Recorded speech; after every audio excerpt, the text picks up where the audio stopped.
నమస్కారం పత్రికా సోదరులకు అందరికీ. ముఖ్యంగా ఈరోజు మాజీ ఎమ్మెల్యే కాడసాని రాంభూపాల్ రెడ్డి గారు ఈ రిలయన్స్ బైపాస్ రోడ్డు గురించి ల్యాండ్ యాక్విజిషన్ జరిగిన రైతుల తరపు నుంచి వచ్చి ప్రెస్ మీట్ పెట్టడం జరిగింది వరంగల్లో. ముఖ్యంగా నీ పక్కన ల్యాండ్ యాక్విజిషన్లో పోయిన రైతులు ఎంతమంది ఉన్నారు, నీ బినామీలు ఎంతమంది ఉన్నారు? ముఖ్యంగా సూటిగా ఒకటే రాంభూపాల్ రెడ్డి గారిని అడిగేది, అయ్యా రాంభూపాల్ రెడ్డి గారు, నువ్వు మా ప్రభుత్వంలో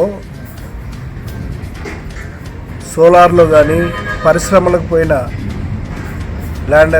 పరిశ్రమల కోసం తీసుకున్న ల్యాండ్ యాక్విజిషన్లో ప్రతి రైతును కూర్చోబెట్టి మాట్లాడి వాళ్ళు తృప్తి చెందిన తర్వాతనే, వాళ్ళు సాటిస్ఫాక్షన్ అయిన తర్వాతనే మేము ల్యాండ్ యాక్విజిషన్ చేసినాం అనేది ఒకటి ముఖ్యంగా దాని గురించి మాట్లాడినావు.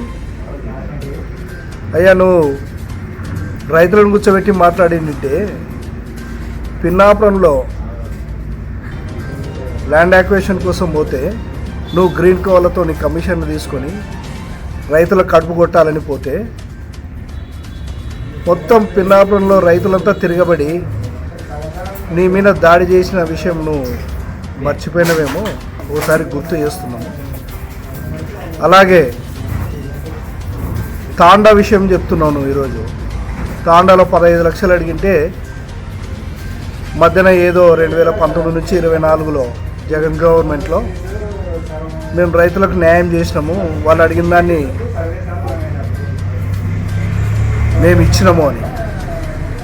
అయ్యా రాంభూపాల్ రెడ్డి గారు, ఇక అందరికీ తెలుసు నువ్వు గ్రీన్కో వాళ్ళతోని ఎంత పర్సెంటేజీలు తీసుకొని రైతుల కడుపు నువ్వు ఎంత కొట్టినావు అనేది ఈరోజు అందరికీ తెలిసిన విషయము. సోలార్లో ఈరోజు ల్యాండ్ యాక్విజిషను రిలయన్స్ బైపాస్కు జరుగుతుంటే మా గౌరవనీయ ఎమ్మెల్యే గారు చరితమ్మ గారు, రాజశేఖర్ గారు వాళ్ళ ఊర్లో ఈ పెద్ద వెహికల్స్ తిరిగితే జనానికి ఎంత ఇబ్బంది, తర్వాత ట్రాఫిక్ ఇబ్బంది, జనాలు ఇబ్బంది పడతారు, యాక్సిడెంట్లు జరుగుతాయనే సదుద్దేశంతో ముఖ్యంగా ఆ బైపాస్ను ఇది చేయడం జరిగింది ల్యాండ్ యాక్విజిషన్. దాంట్లో కూడా రాజీ లేకుండా రాజశేఖర్ గారు కానీ ఎమ్మెల్యే గారు అయితేనేమి ఇప్పటికి పలుమార్లు దాదాపు 10 సార్లు కలెక్టర్ గారిని, జాయింట్ కలెక్టర్ గారిని, ఆర్డీఓ గారిని కలిసి నీ గవర్నమెంట్లో నువ్వు నీ కమిషన్లు నువ్వు రైతులకు ఇప్పించినది నువ్వు 7.5 లక్ష అసైన్ ల్యాండ్కు, 12.5 లక్ష పట్టా ల్యాండ్కి ఇప్పించినావు.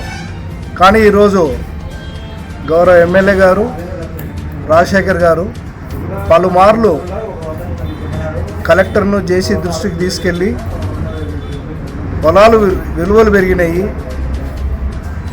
ఆ రేట్లు మీరు వైఎస్ఆర్ గవర్నమెంట్లో ఇచ్చిన రేట్లు ఇస్తే రైతులు నష్టపోతారని చెప్పేసే సదుద్దేశంతో రైతులతో కూడా మాట్లాడకుండా వీళ్ళే 10 లక్షల రూపాయలు అసైన్ ల్యాండ్కు, అలాగే 20 లక్షల రూపాయలు పట్టా ల్యాండ్స్కు.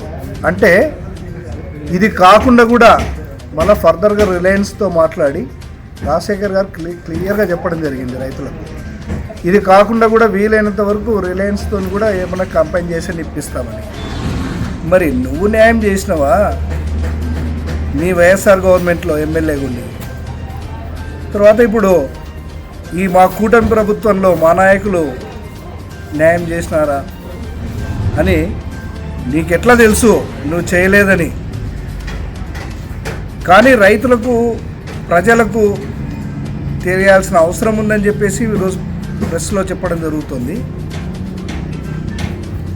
తర్వాత నువ్వు కాలువలో నిరుపేదలకు పట్టాలు ఇచ్చినారు, లాస్ట్ గవర్నమెంట్లో ఆ పట్టాలు ఇచ్చిన దాంట్లో రోడ్లు వేస్తున్నారు. పట్టాలు చూపించాల్సిన బాధ్యత లేదని ఒకటి అడిగినావు. ఖచ్చితంగా ఉంది, పట్టాలు చూపించాల్సిన బాధ్యత. నిరుపేదలకు పట్టాలు ఇవ్వాలా, ఇల్లు లేని పేదలకు అందరికీ స్థలాలు ఇవ్వాలని చెప్పేసి మా గౌరవ చంద్రబాబు నాయుడు గారి ఆదేశాల మేరకు మీరు 2 సెంట్లు ఇస్తే దాన్ని ఈరోజు 3 సెంట్లుగా చేసి ప్రతి ఒక్క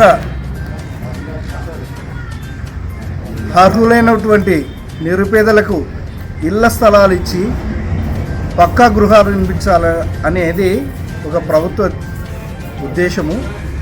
దానికి అనుగుణంగానే ప్రతి గ్రామంలో మా తెలుగుదేశం నాయకులు అయితేనేమి, కార్యకర్తలు అయితేనేమి దాన్ని ప్రతి ఒక్కటి ఎక్కడ గవర్నమెంట్ పొలం ఉంది దాంట్లో ఖచ్చితంగా లేఅవుట్లు వేయాలని. మరి నువ్వు ఎలక్షన్ల ముందర ఇచ్చినా అని నువ్వే చెప్తున్నావు. మరి ఎందుకు బోగస్ పట్టాలు ఎందుకు ఇచ్చినావు? ఎవరైనా పట్టాలు ఇస్తే ఫస్ట్ లేఅవుట్ చేస్తారు. లేఅవుట్ చేసిన తర్వాత హద్దులు బాతి నువ్వు ప్రతి ఇచ్చిన పట్టాకు బౌండరీస్ తూర్పు ఎవరున్నారు, పడమర ఎవరున్నారు, మరి అది ఎందుకు చేయలేదు? నువ్వే ఒప్పుకుంటున్నావు అది బోగస్ అని. కాబట్టి నువ్వు నిరుపేదల ఇళ్ల స్థలాల గురించి నువ్వు ముసిలి కన్నీరు కాల్చాల్సిన అవసరం లేదు.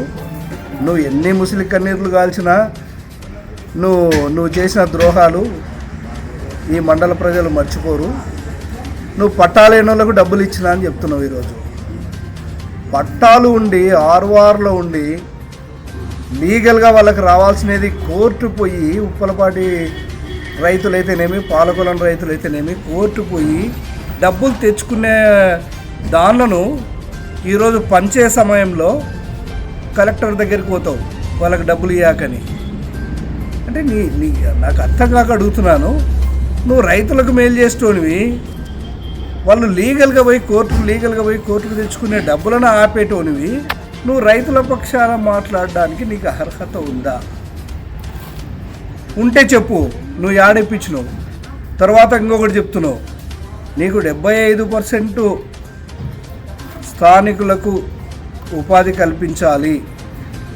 ప్రతి ఇండస్ట్రీలో లోకల్ వాళ్ళు 10th క్లాస్ చదువుకొని వాళ్ళకు వాళ్ళ అర్హతను బట్టి ఇవ్వాలని చెప్పి నువ్వే చెప్తున్నావు. అది ఎవరు చేసినారు? 2019కి ముందు గౌరవనీయులు నారా చంద్రబాబు నాయుడు గారు లోకల్కు ఖచ్చితంగా పొలాలు పోయిన రైతులకు దాంట్లో ఉపాధి కల్పించాలనే ఉద్దేశంతో చంద్రబాబు నాయుడు గారు జీవో చేసినారు. దాన్ని ఆ జీవోను మీరేం చేశారు? 2019 నుంచి 2024 వరకు నువ్వు ఏ ఊర్లో సోలార్లో కానీ ఎఫెక్టెడ్ ఊర్లలో మా పాలకులు కూడా డిఆర్డిఓ వచ్చింది. పాలకులు మా గ్రామంతో కలుపుకొని ఓరకల్ స్టీల్ ప్లాంట్ కలుపుకొని సోలార్, గ్రీన్ కో, పిన్న అన్నీ ఏ దాంట్లో నువ్వు మేము మా గౌరవ చంద్రబాబు నాయుడు గారు చేసిన 75% లోకల్కు ఉపాధి కల్పించాలో జాబులు ఇవ్వాలనే దాన్ని ఎక్కడ ఇంప్లిమెంట్ చేసినావు? ఈరోజు చర్చకు రా, సిద్ధంగా ఉన్నాం మేము. ఆ ఊర్లో నువ్వు శకునాల, బ్రాన్పల్లె, గని, పిన్నాపురము, పాలకొలను, ఉప్పలపాడు ఏ ఊర్లో నువ్వు ఎంతమందికి గత 5 సంవత్సరాలు నువ్వే ఉన్నావు కదా, ఎవరికి ఎంతమందికి 75% కాదు కదా 7% ఇప్పించింటే కూడా రా. ఈరోజు మేము మీకు సమాధానం చెప్తాం. ఊకే జనాల్ని మభ్య పెట్టాలా, ప్రజల్ని తప్పుదోవ పట్టించాలా అని నీ ప్రయత్నాలన్నీ చెల్లవు. ఎందుకంటే ప్రజలు అందరూ గమనిస్తున్నారు నీ ప్రభుత్వంలో ఏం జరిగింది. నువ్వు స్టీల్ ప్లాంట్ జరిగితే నువ్వు కాంట్రాక్ట్ తీసుకొని కమిషన్లకు అనంతపురంలకు అమ్ముకుంటే వాడు బ్లాస్టింగ్ చేసి మొత్తము గుట్టపాడు గ్రామంలో దాదాపు 10% ఇల్లు బీటలు బారితే ₹1 కాంపన్సేషన్ ఇప్పించినావా? చెప్పు ఫస్ట్. మరి నువ్వు ఎక్కడ రైతులకు న్యాయం చేసినావు? రైతులకు న్యాయం చేసినది లేదు, ప్రజలకు ఓన్లీ నువ్వు నీ బ్యాచ్ బాగుపడినారంటే గత 5 సంవత్సరాలు. ఇక్కడ ఎవ్వరు ఇది కాలేదు. కాబట్టి నువ్వు కళలో కూడా ఇంకా మర్చిపో. నువ్వు ఇంకా నీ మాట వింటారు, నీ తప్పుడు మాటలు వింటారు, నీ ప్రజలను తప్పుదో పట్టిస్తా అంటే ప్రజలు కళ్ళారా చూస్తున్నారు. ఇక్కడ జరిగే అభివృద్ధి చూస్తున్నారు, మా నాయకులు చేసే కృషి చూస్తున్నారు. కాబట్టి నువ్వు ప్రజలను మభ్యపెట్టాలనేది మర్చిపోవాలని నీకు మనవి చేస్తూ, ప్రజలు కూడా గమనించాలా. రాజశేఖర్ గారు కూడా ఇప్పుడు బైపాస్ ఆయనకు వచ్చేదేం కాదు. ఎందుకోసం బైపాస్ 2 ఊర్లు ట్రాఫిక్ ఇబ్బంది లేకుండా పోవాలనే ఉద్దేశంతోనే మీరు ఫిక్స్ చేసిన దానికంటే 2 రెట్లు కూడా కంపెన్సేషన్ ఇప్పించి రైతులతో మాట్లాడే రోడ్డు చేయాలనే ఉద్దేశంతోనే ఉన్నారు. కాబట్టి నువ్వు ప్రజల తరపున వకాల్తా తీసుకోవాల్సిన అవసరం లేదు, నీతో చెప్పించుకోవాల్సిన అవసరం కూడా మా తెలుగుదేశం నాయకులకు కానీ ప్రభుత్వానికి లేదని మనవి చేసుకుంటూ